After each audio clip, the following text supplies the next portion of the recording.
Hello, welcome back to Vlogmas. In case you missed the last video where I look like this, which is yesterday's video, it's on my other channel, linked down below. If you guys are missing any Vlogmas content, it's on my other channel. Check that out, because you'll get videos every day that way. But in case you missed it, I've had the flu for the last 4 days.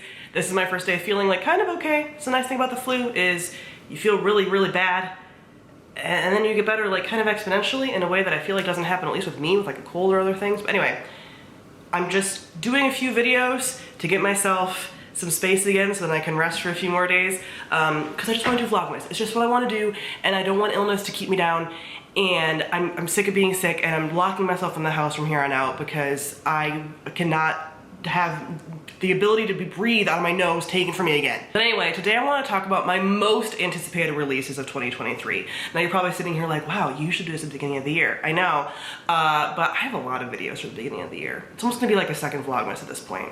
I'm just gonna let my heart run wild with them and upload probably way more than I usually do during other months. So December to January, peak for me. I wanted to do my top most anticipated 2023 releases. This is not all of the 2023 releases I have my eye on. This is only the ones that have been like announced so far. There's gonna be more. These are the ones that are mostly like from authors I already know and trust. I think all of these are authors that I've already like read.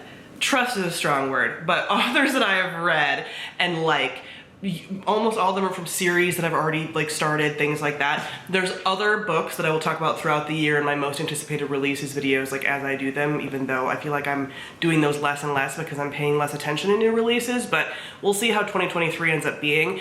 But these are just the top tier for me.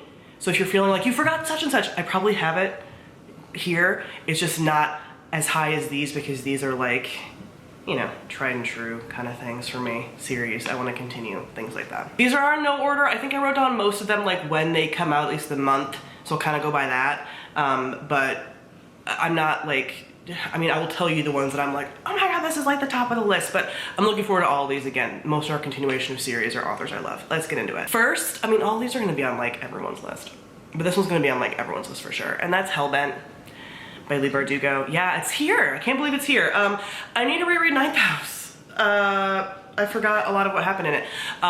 So that'll be high on my list for January because this is coming out like beginning of January. Again, as of the dates that I saw, these could change, whatever. I don't think at this point Hellbent's gonna get pushed back too much, but it's coming. It's the second book in the Alex Stern series. I'm very excited because I just want Leigh to get away from Grisha books. And I know I've talked about this before. I know you guys are like, what? You love Grisha? I do. I want her to do more. So this, although Ninth House is not my favorite, it had its problems, I'm intrigued. I want to know more. Yeah, I want to get back into this, so gonna reread Ninth House, see what this has to offer. I'm excited. I hope it's good. I hope it's good. Also in January, we have Chain of Thorns, complete polar opposite kind of situation here. Although, both by very popular YA authors. This is by Cassandra Clare. It's the final book in the, is it Last Hours? The Last Hours series. I've said it before, I only read her Shadowhunter like historical books. I don't really plan on reading any more after this if she comes out with more. I feel like she only has a little bit of time to fit in another series between like this series and like the original, whatever the first Shadowhunter City, I can't even think of the names of them. Mortal Instruments, was that the first series? There's not like a ton of time. I mean, I guess she could do a couple things in like some 1900s somewhere, early 1900s. But like, yeah, I just don't feel like she's gonna have a ton of time. So I think I'm done with her after this, which is cool with me. But I like this series. I like her historical stuff for just being like fun CW fluff. And I say that and people get pissed at me like every time. Like I'll have like one comment or two that'll be like, meh. I'm not saying to be insulting. I love CW trash TV. I'm just like, this is what this is. I enjoy it. So yeah, particularly in this one, there's all these little angsty relationships. I think that's kind of what she's known for. And I just want to know like who ends up being together and like all their little things and like how it all works out. And she's good with all the little romancy tropes and whatever. I don't care at all about the demon stuff.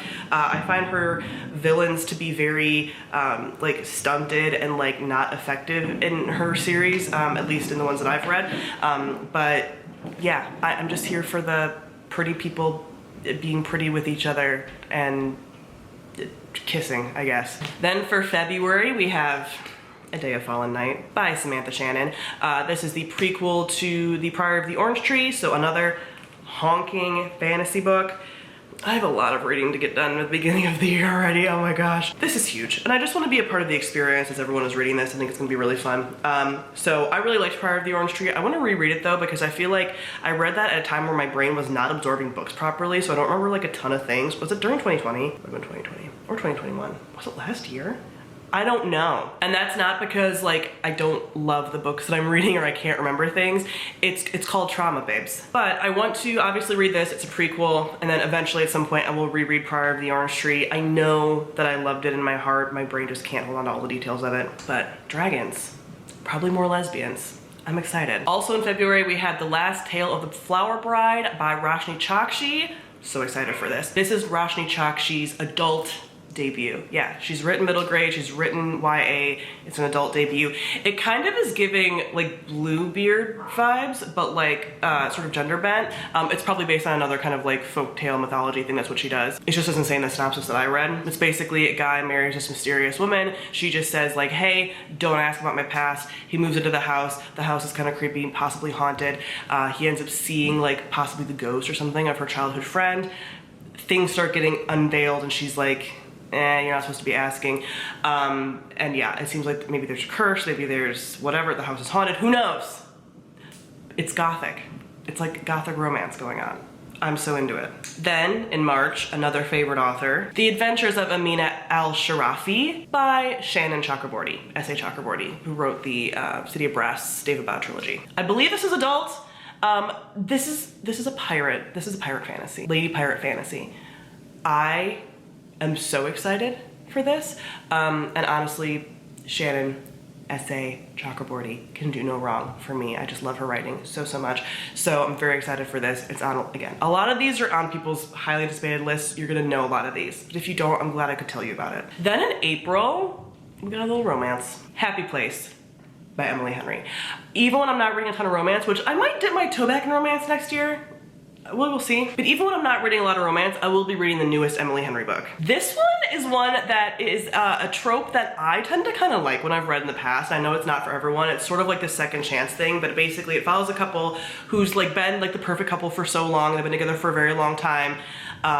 All their friends know them together, things like that. They actually ended up breaking up like 6 months ago, but they didn't tell anybody. They didn't want to like ruin things, and they're all together for their last time in this cabin before the cabin gets sold. Like it's this summer retreat they always do together, and so they have to pretend that they're like still together.